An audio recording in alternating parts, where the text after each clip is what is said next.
ഇന്നൊരു മീൻകറി റെസിപ്പി ആയിട്ടാണ് വന്നിട്ടുള്ളത്. ഈ ഒരു രീതിയിൽ ട്രൈ ചെയ്യാത്തവരാണെങ്കിലൊന്ന് ഉണ്ടാക്കി നോക്കണേ. അതുപോലെ തന്നെ അയല മീൻ വെച്ചിട്ടാണ് ഞാൻ ചെയ്തെടുക്കുന്നത്. നിങ്ങൾക്ക് ഈ ഒരു മീൻ കട്ട് ചെയ്യാൻ അറിയാത്തവരാണെങ്കിൽ വീഡിയോയിൽ പറയുന്ന പോലെ ഒന്ന് ചെയ്തെടുക്കാം.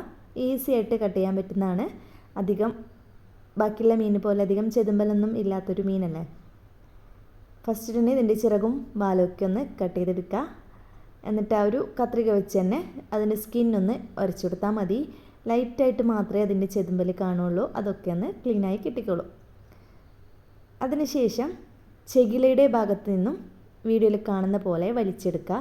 തലഭാഗം എടുക്കുന്നതാണെങ്കിൽ അങ്ങനെ ചെയ്താൽ മതി. അല്ലെങ്കിൽ തലഭാഗം അങ്ങനെ കട്ട് ചെയ്ത് മാറ്റിയിട്ട് അതിൻ്റെ ബാക്കിയുള്ള ബോഡി ഭാഗം കട്ട് ചെയ്തെടുക്കുക.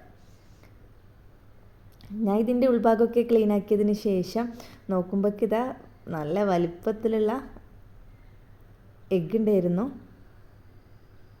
പക്ഷേ മത്തിയുടെ മുട്ടയുടെ അത്ര ഒരു മീനിൻ്റെ മുട്ടയും ടേസ്റ്റ് ഉണ്ടാവില്ല അല്ലേ. അതിലൊന്നും വലിയ ടേസ്റ്റേ ഉണ്ടാവില്ല. പക്ഷെ ഞാൻ എടുത്തിട്ടുണ്ടായിരുന്നു. വെറുതെ അതങ്ങ് കളയണ്ടല്ലോ. എല്ലാം ഇത്രയും മീനിൻ്റെതുണ്ട്. അപ്പോൾ അതങ്ങ് വേസ്റ്റ് ആക്കണ്ടല്ലോ വെച്ചിട്ട് എടുത്തിട്ടുണ്ടായിരുന്നു.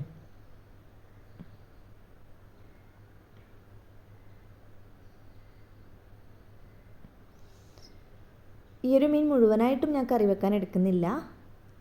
ഈ രാത്രിക്ക് ആവശ്യത്തിന് മാത്രം എടുത്തിട്ട് ബാക്കി ഫ്രൈ ചെയ്യാനായിട്ട് ലഞ്ചിലേക്ക് ഫ്രൈ ചെയ്യാനായിട്ട് മാറ്റി വെക്കുന്നുണ്ട്. ഇതാ മുഴുവനായിട്ട് കട്ട് ചെയ്ത് ഇപ്പോഴത്തേക്ക് മാത്രം എടുത്ത് ക്ലീൻ ആക്കിയിട്ട് വെച്ചു. ഇനി ഇതിലേക്ക് നമുക്ക് അരപ്പ് റെഡിയാക്കണം. 1/2 കപ്പ് തേങ്ങ ചിരകിയത് എടുത്തിട്ടുണ്ട്. പകുതി ഉള്ളി ചെറുതാക്കിയിട്ട് കട്ട് ചെയ്തിട്ടെടുത്തു. 1/2 ടീസ്പൂൺ മഞ്ഞൾപ്പൊടി, 1 ടീസ്പൂൺ വലിയ ജീരകം, 2 ടീസ്പൂൺ കാശ്മീരി ചില്ലി പൗഡർ എന്നിവ ഒരു മിക്സിയുടെ ജാറിലേക്ക് ഇട്ട് കൊടുക്കുക. 1/2 കപ്പ് വെള്ളം കൂടി ചേർത്തത് സ്മൂത്താക്കിയിട്ട് തന്നെ അരച്ചെടുക്കുക. തരിതരിപ്പൊന്നും ഇല്ലാതെ തന്നെ അരച്ചെടുക്കണം. അതിനുശേഷം കറി ഉണ്ടാക്കാൻ നിങ്ങൾ ഉപയോഗിക്കുന്ന ചട്ടി അടുപ്പത്ത് വെച്ച് ഈ അരച്ചു വെച്ച അരപ്പില്ലേ അത് ഒഴിച്ചു കൊടുക്കുക. ഞാനിതാ ഒഴിച്ചു കൊടുത്തിട്ടുണ്ട്. അതിനുശേഷം മിക്സിയിൽ കുറച്ച് വെള്ളം കൂടി ആഡ് ചെയ്ത് മുഴുവനായിട്ടും ചട്ടിയിലേക്ക് ഒഴിച്ചു കൊടുത്തിട്ടുണ്ട്. ഇനി ഇതിലേക്ക് ആവശ്യത്തിന് ഉപ്പൊന്ന് ചേർത്ത് കൊടുക്കാം. ഞാൻ ഇതാ 1/2 ടീസ്പൂൺ ഉപ്പ് ചേർത്ത് ഇതാ നല്ല പോലെ തന്നെ ഒന്ന് തിളപ്പിച്ചെടുത്തു. തിളച്ച് കഴിഞ്ഞാൽ ഇതിലേക്ക് 2 പച്ചമുളക് കീറിയതും ഒരു ചെറിയ തക്കാളിയും 2-3 പീസ് പച്ചമാങ്ങയും കൂടി ഇട്ട് കൊടുത്തിട്ടുണ്ട്.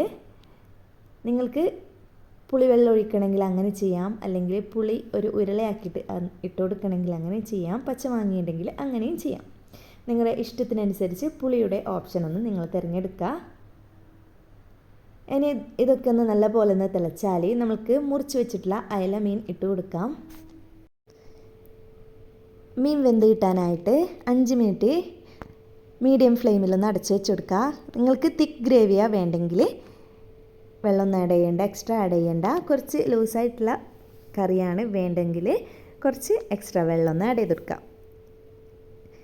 ഇനി മീൻ വെന്ത് ഒന്ന് കറിയൊക്കെ ഒന്ന് കുറുകി കിട്ടിയാൽ ഇതിലേക്ക് താളിച്ച് ചേർക്കാനായിട്ടുണ്ട്.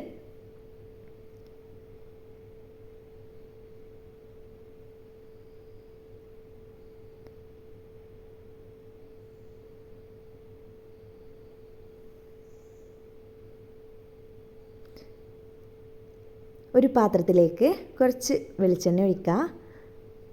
ഒരു 1/4 ഭാഗം ഉള്ളി ചെറുതായിട്ട് കട്ട് ചെയ്ത് ഈ ഒരു കളറിലാക്കിയെടുത്തതിന് ശേഷം കുറച്ച് കറിവേപ്പിലയും കൂടി ഒന്ന് ഇട്ട് വാട്ടിയെടുത്ത് നമ്മുടെ കറിയിലേക്ക് ഒഴിച്ചെടുക്കുക. കറി ഇവിടെ റെഡി ആയിട്ടുണ്ട്. എല്ലാവരും ഒന്ന് റെഡിയാക്കി നോക്കണം കേട്ടോ. എല്ലാവർക്കും വീഡിയോ ഇഷ്ടമായി എന്ന് വിചാരിക്കുന്നു. ഇന്നത്തെ വീഡിയോ ഇവിടെ ഫുള്ളായിട്ടുണ്ട്. വേറൊരു വീഡിയോയുമായി കാണുന്നത് വരെ എല്ലാവരോടും ബൈ.